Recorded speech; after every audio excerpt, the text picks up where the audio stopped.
And today we're reacting to busting 50 min. Whoa! And today we're reacting to busting 50 legal myths people still believe. I feel like the biggest one that we all have come to been lied about was the having the light on in the car myth. You know what I'm saying? The one where your mom would be like, "Turn that off before I get pulled over." I know y'all. We all had the same mother. That being said, man, pull it to the Twitch, man. Streaming Monday, Wednesday, Friday, 5, 6 p.m. We're gonna be streaming today. Let's do it. Oh, my battery. Today I'm busting the craziest legal myths, like smashing a car window to save a dog, escaping prison and not being charged for it, and legally burying someone in your own backyard. But before we get to the weirdest laws of all, we're starting with the most common myths, right here at the police station. Just tell us it was you. We found your fingerprints at the scene. One of the most common legal myths people believe is that police can't lie, but they can, and they do. Anytime you get pulled over, let's say you doing some type of work, let's say you was involved in some type of criminal activity, and they say, just tell me the truth, man, we can work with you, bro. They love that, I will work with you. They're not working with anything, gang. They're not gonna work with you. They're gonna work your ass to jail. Jesus! Don't believe they're not here to work with you, bro. I'm telling you. Now, maybe sometimes people are cool, right? But that work with you falls underneath an umbrella, right, of certain things. You feel me? Oh, you just got a couple grams on you. Oh, okay. Oh, you know, you might have had this much, that you might move this much this way. You respectful. You cooperate. Okay. But at the end of the day, they got the body cam on. They got their junk. They can't go too much out of protocol. They will take your ass to jail. Your buddy in the other room already talked. Police are trained to lie during interrogations to get you talking. They'll say your friend confessed, they have your fingerprints, or things will go easier if you just talk. Myth number 2, asking for a lawyer makes you look guilty. It doesn't. Talking without one, that's what actually gets people in trouble. Unless I'm under arrest, I'd like to leave, or I want a lawyer. All right. Say what you want. There's nobody in the room. Even if the police leave the room, always remember, the recording never stops. Say what you want, no one's in the room. They're also not required to tell you you're being recorded.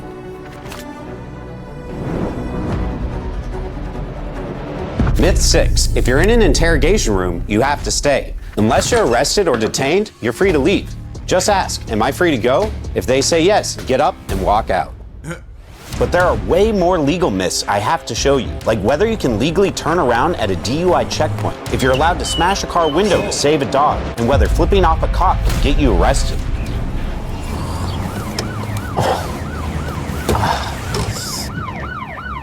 You got a lot of run-ins with the law, don't you, sir? A lot of people believe that if you're given a speeding ticket, you have to pay it no matter what. Yeah, that's what they told me. They put a damn warrant out for my arrest. That's what they told me. I forgot I had a ticket, and then I just go, I'm like, oh snap, I gotta pay a ticket. I go look at the site. It's a warrant and ticket. I said, oh no.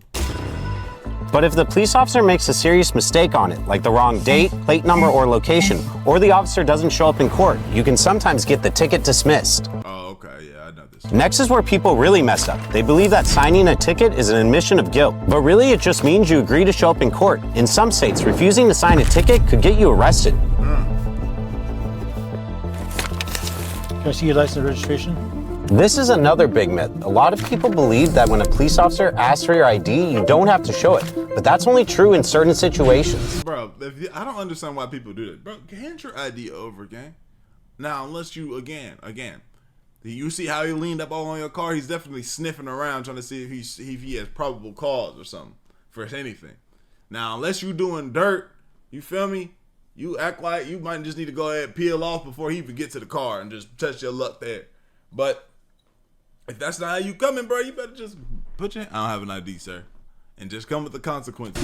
Give me your ID. Come on. If you're walking and the officer doesn't have reasonable suspicion you've committed a crime, then you usually do not have to show ID. But if you're driving your car and get pulled over, every state requires you to show your license. What's in the trunk? Can I search your car? Police generally can't search your car without your permission, a warrant, or probable cause, like smelling alcohol. I don't consent to a search of my car. All right, he got me. Here you go. Have a nice day. You know what's tough though? They could just straight up say, I smell gas in here though. But it smells like marijuana in here. Just like that. It's all. Oh, there's a DUI checkpoint up ahead. It's a place where police officers check to see if drivers are under the influence. I've never seen this before. Have y'all, in y'all's areas, do they have this? I've never seen this. I've seen people argue that police have to post the exact location of DUI checkpoints online. That's not always true. In states like California, they're supposed to give advance notice about checkpoints, but it's not required. And in states like Iowa, DUI checkpoints are banned entirely. What most people don't realize, you can legally turn around before a checkpoint, as long as you follow traffic laws. One of the most common myths that I see online is that it's illegal to flash your headlights to warn other drivers about the police. But it's often legal. Courts treat it as protected speech under the First Amendment. But certain states have restrictions on when and how you can flash your headlights, so check your local laws. But one of the wildest things people don't realize is that in a real emergency, a police officer can legally take your car.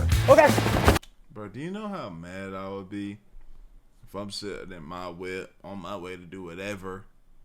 And the law is like, you know, like literally like the movies. Police, I need your vehicle. Yo, I'm gonna be ready to strong arm you, brother. Well, for what, sir? He over here criminal getting away, sir. But for what? Cause you ain't about to hop it, and don't let me have new nice whip. You see, I'm in an M8 or something. Now you want to have my whip. Bro, how about you just, bro, take the Toyota in front of me. He want to hop in the fast. And when do I get my car back? It's rare, but if they're chasing a possible suspect or in an emergency, there's no law stopping them. Next, most people know you legally have to stop at a stop sign. But what about if the stop sign is on private property? Well, unlike public stop signs, there usually isn't a law that forces you to stop. Though not stopping could lead to a crash, which means you could be sued. Another myth, that flipping off... Bro, just stop at all stop signs, bro. It's not even about breaking the law, or if you don't like the law, it's for people's safety, gang. Off a cop will get you arrested. It's actually protected under the First Amendment. But just because it's legal doesn't mean it's a good idea, and it can lead to a lot more trouble.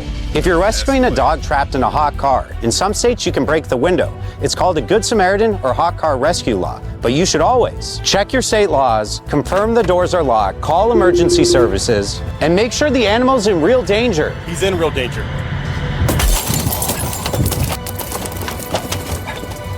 We saved him. Nice job. But now I'm going to show you what your school can and can't legally do. Hey, you!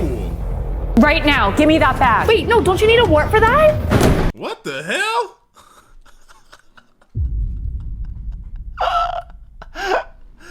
You're a teacher? Give me your backpack. I've never seen that. Huh?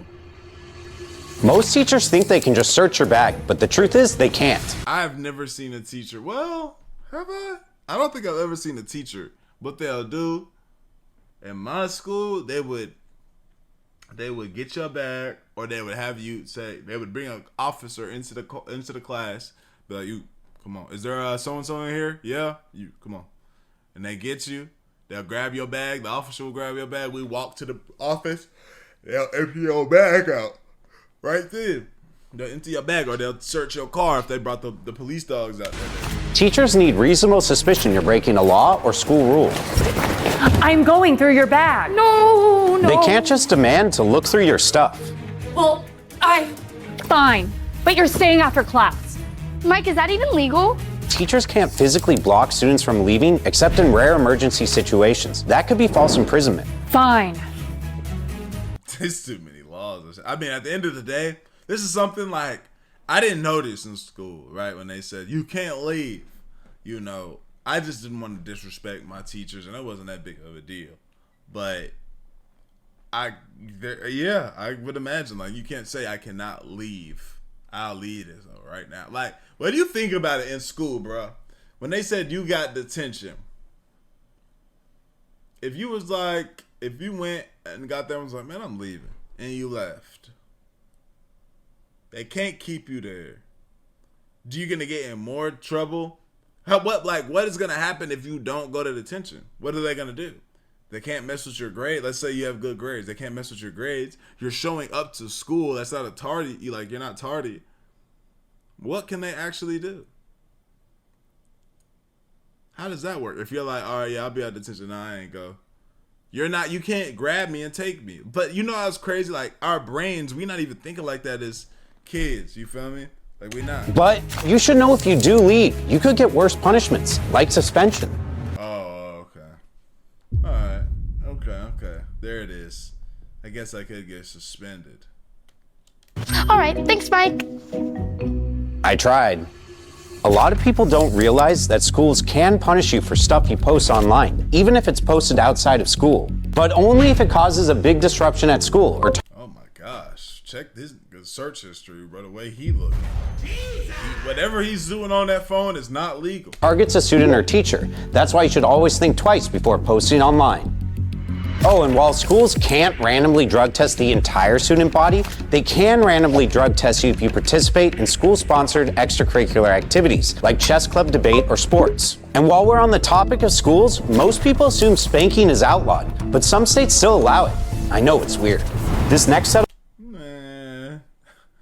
Man, that would be, especially these days, you are in a world of hurt if you do try something like that, bro. of laws, they control what you can do in and around your own home. Whoa, this house has booby traps. Building traps that could hurt someone is illegal. Even if the intention is to prevent break-ins, the law doesn't allow traps that could hurt someone just to defend property. What's even crazier is that if someone trespasses on private property and gets injured, like falling into an uncovered hole that the owner knew about, the trespasser can sue the owner. Most people think they're What are you doing that warrants you to have to set up booby traps around your house instead of just owning a weapon like a normal human?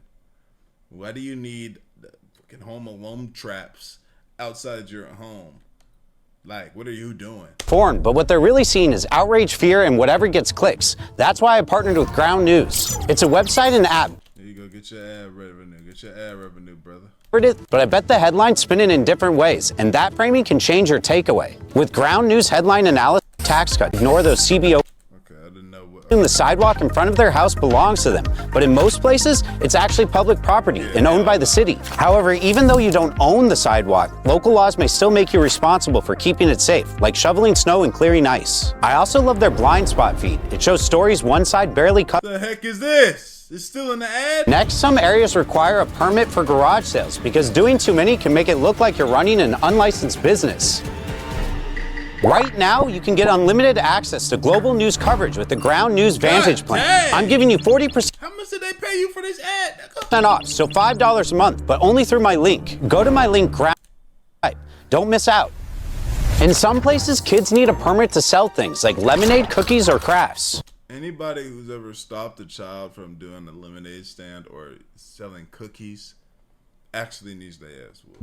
Like, there needs to be somebody that comes through and is like, yo, like, somebody that stands there and just waits for somebody like that. You do not, like, somebody who's ever stopped that, bro, I hope when you pull out your car today, you driving all 4 tires pop and you got to replace all 4 of them. That's a hefty bill. That's a hefty ticket. And you need an oil change that day.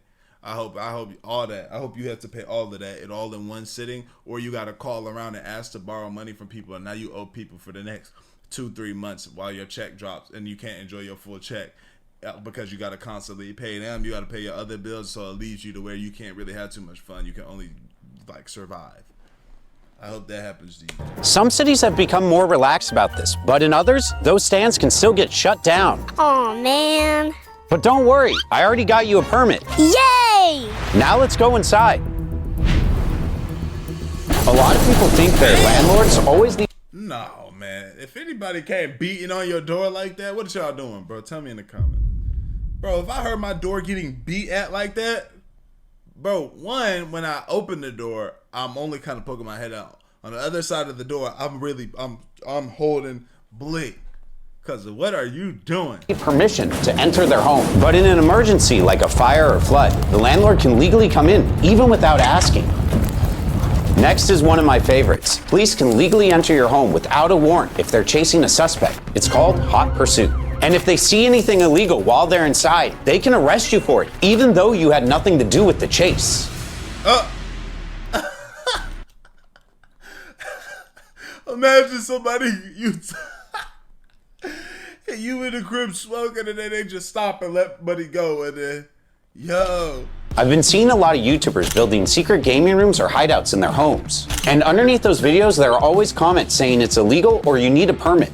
But in most states, there's no law against making a secret room. Why would that be illegal? As long as you're not making big structural changes. If you're just turning an existing space into a hidden room and putting a bookshelf over the door, that's usually legal. Now let's go to the backyard.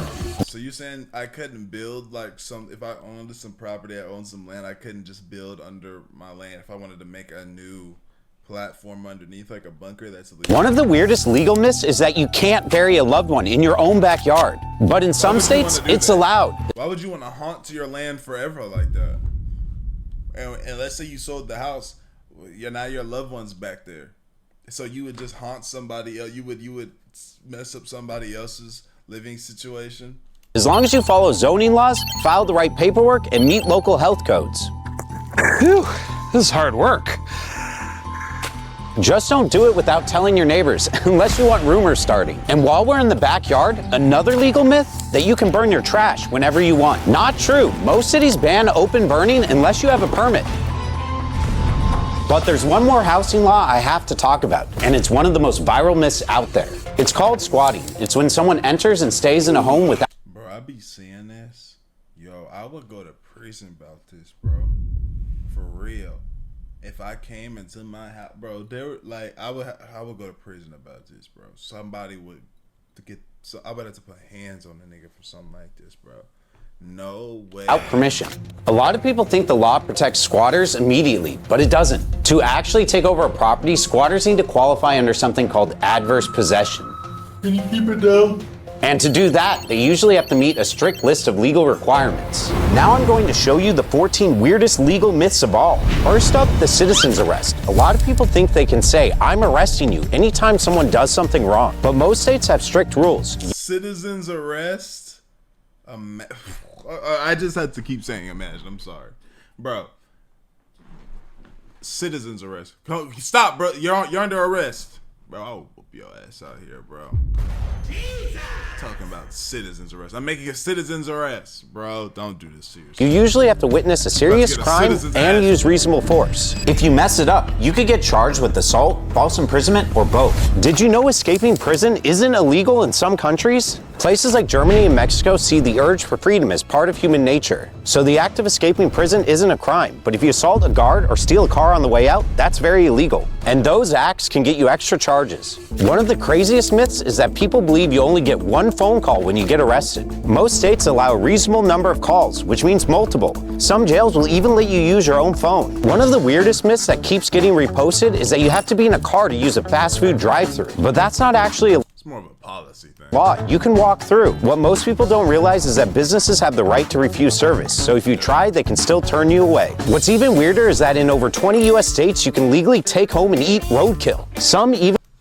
I'm sure who would stop you from doing that? The police wouldn't stop you from doing that. There used to be this channel, y'all. Oh my gosh, I wonder if they still here. Yo, there's this channel, bro, on YouTube years ago where it was a guy who would find like roadkill and eating roadkill, and he would take it home and cook it. Bro, there's a guy on YouTube, bro, that would find roadkill. He would take it and he would go cook that shit and eat it, bro.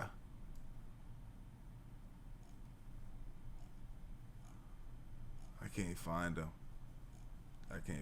But yes, there was a man that did that. I remember this. I forgot who he was though, bruh.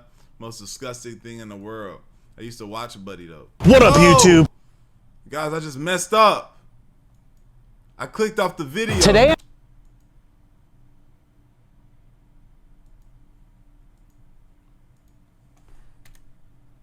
cannon work.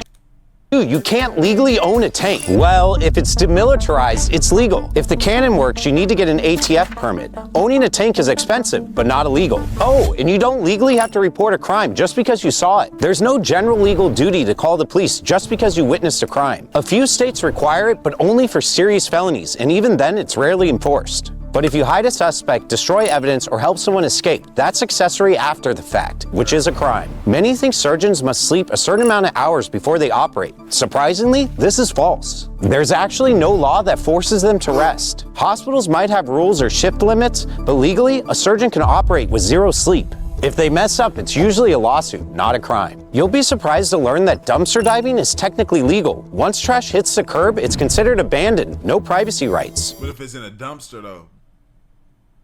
But if you step onto private property to get it, or your city bans it outright, you can still get fined or arrested. Myth number 47, it's illegal to marry your step-sibling. Actually, it's totally legal. Since there's no biological connection, Yeah, I didn't think this was illegal. incest laws don't apply. Are you? Is it weird? Yeah. But might raise eyebrows, but doesn't raise a legal issue. Number 48, opening up someone else's mail is always illegal. If you open it up intentionally, yeah, that's a crime. But accidentally opening it isn't. Think you can sit anywhere on a public sidewalk? Not always. Dozens of cities have sit-lie ordinances that ban sitting, lying down, or even placing your stuff on sidewalks during certain hours. They're Man, yeah, bro, controversial. I would be mad as hell if this is what I saw in my residential area, bro. Somebody don't come get this. but still enforced. And finally, number 50. If you find money on the ground, whether it's $100 or $1 million, most people believe it's finders keepers. But finders keepers isn't a real legal rule. If you find something valuable and don't try to return it, you could be charged with theft. Wow. Whew. Yeah, if I saw $1 million on the ground, my cousin, is that snitching? My cousin just found $100 on the ground. And we was, yes, everybody, yeah, congrats, man. I'm gonna snitch on him. I'm about to do the young thing. States require turning it into police or making a real effort to find the owner. Hey, Mike, I think you got this. Because you subscribe, you can have it. Shut up, buddy. That being said, y'all let me know what y'all think, man. Like the video, sub up, comment up, binge watch the channel. I love y'all. I appreciate y'all. I'm grateful y'all. We gone, man.